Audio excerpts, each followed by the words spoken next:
Fala, meus queridos e minhas queridas, gostaria de apresentar para vocês uma aula sobre expansão marítima, um dos mais importantes episódios do século XV e XVI, episódios de uma grande história que começa aqui, a expansão do capitalismo europeu sobre o globo terrestre.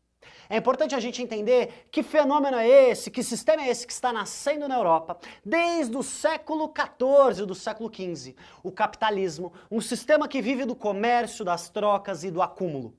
O comércio europeu, o mercado europeu, consome cada vez mais produtos valiosos, produtos esses vindos das Índias. Quando a gente fala Índias, a gente fala genericamente Índia, China, toda aquela região do Sudeste Asiático.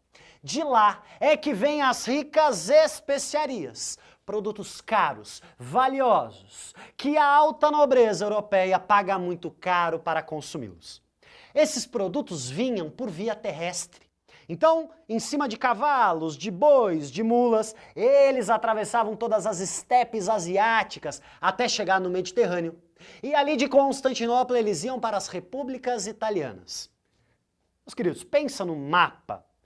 Pensa no mapa da Ásia até a Europa, pensa isso em cima de um cavalo. Você consegue levar muito pouca mercadoria. Com isso, os produtos eram muito caros. Imagina só se nós conseguíssemos chegar às Índias por meio de um barco.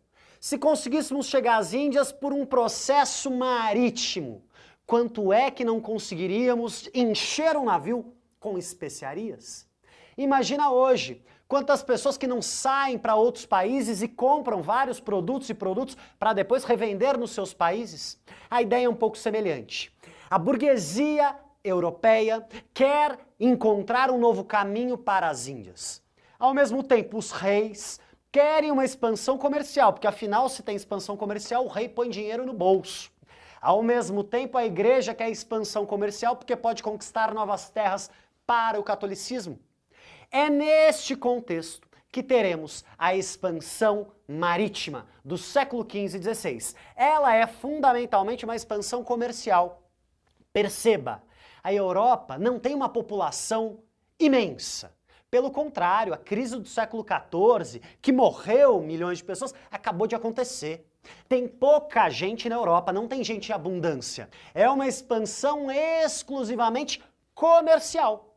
Uma expansão comercial que visa encontrar especiarias. E o pioneiro nesse processo de expansão é o Reino de Portugal.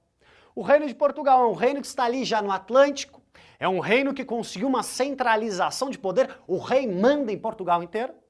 Ao mesmo tempo, não é um reino lá muito rico, não tem lá muitas terras boas. Então o rei chama ali a burguesia, chama ali a nobreza e fala, vamos trocar uma ideia aqui. Vamos expandir, vamos buscar novas rotas comerciais, vamos buscar um caminho para as Índias. Só que no século XV não tem GPS, não tem mapas elaborados, não tem celular, ou seja, essas pessoas vão para o oceano rumo ao desconhecido.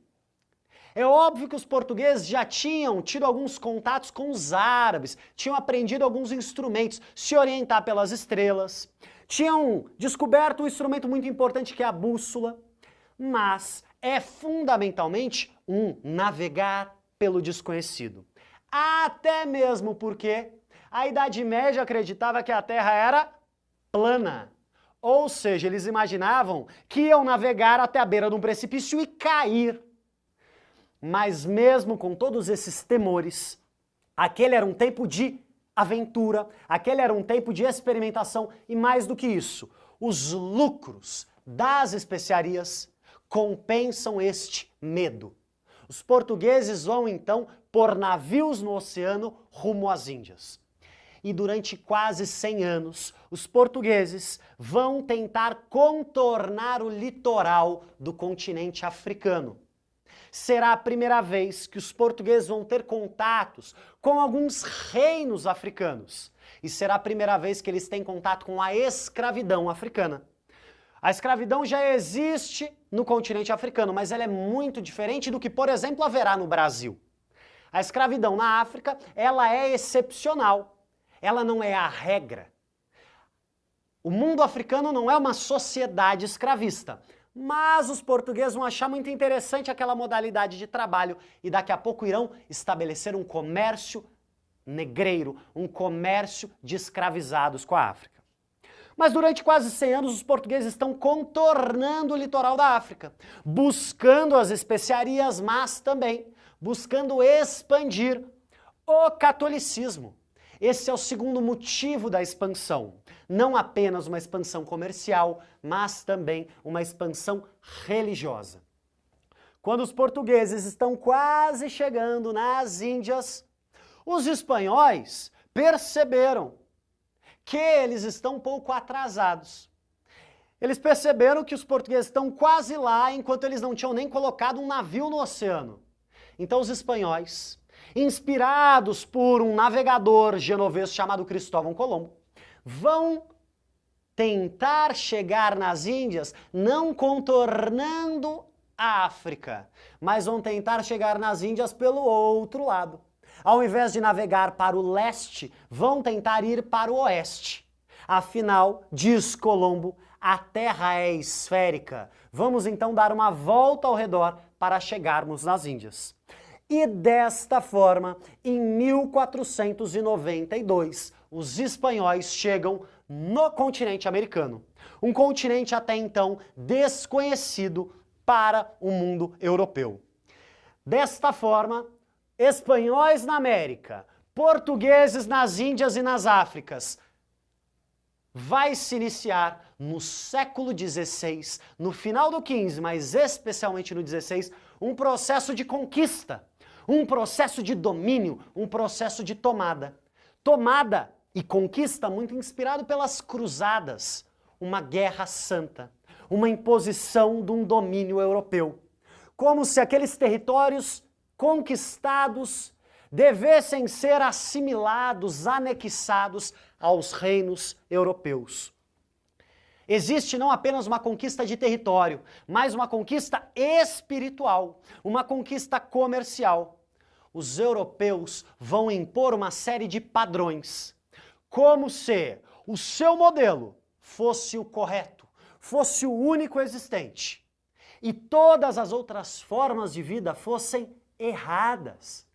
Aqueles europeus não sabiam assimilar que o mundo poderia ser diferente. Para eles, todas as religiões que não fossem cristãs eram religiões pecaminosas. Para eles, todas as culturas que não fossem europeias eram culturas inferiores. Perceba, os europeus estão tratando a diferença de uma forma hierárquica, ou seja, o meu é melhor, o outro é pior. E desta forma vai começar a se estabelecer uma relação de domínio e uma relação de subordinação, que é o que a gente chama de colonialismo. O colonialismo é uma relação de mando e de obediência, mas é uma relação que só funciona com violência. As populações colonizadas só irão obedecer mediante a violência, mediante um processo bárbaro de dominação. É graças à conquista da América, ao estabelecimento de comércio com a África e com a Ásia, que a Europa vai viver uma verdadeira revolução comercial. A Europa e principalmente as cidades e principalmente a burguesia vão receber de todas as partes do mundo riquezas e ricas mercadorias. É a partir daí que a burguesia começa a crescer cada vez mais. E do século XVI até pelo menos o século XVIII, a burguesia vai promover uma acumulação de capital. Em outras palavras, essa galera vai ganhar grana, e grana, e mais grana, e mais grana, e mais grana. A burguesia se fortalece. O rei se fortalece. A nobreza mantém os seus privilégios. E quem abastece todo este enriquecimento é a América, a África e a Ásia, mediante uma relação de violência. Está nascendo a conquista colonialista. E para pensar no nosso dia a dia, nos nossos padrões, nos nossos ideais de beleza, na nossa perspectiva do que é certo ou do que é errado, no que a gente vê muitas vezes na televisão. Será que a nossa mentalidade hoje ainda é pautada pelo colonialismo? Será que os nossos valores sociais ainda são pautados pelo colonialismo? Fica a reflexão. Nessa aula vimos o processo de expansão marítima, que é um processo de expansão comercial, visando especiarias, um processo de expansão religiosa, principalmente a expansão do catolicismo. Além disso, é um processo de conquista sobre a América, África e Ásia. E por fim, gerou uma verdadeira revolução comercial na Europa. A Europa cresce e a burguesia acumula capital. Agora vou deixar vocês tirarem uma foto dessa lousa para o estudo de vocês. Muito obrigado pela paciência e um forte abraço.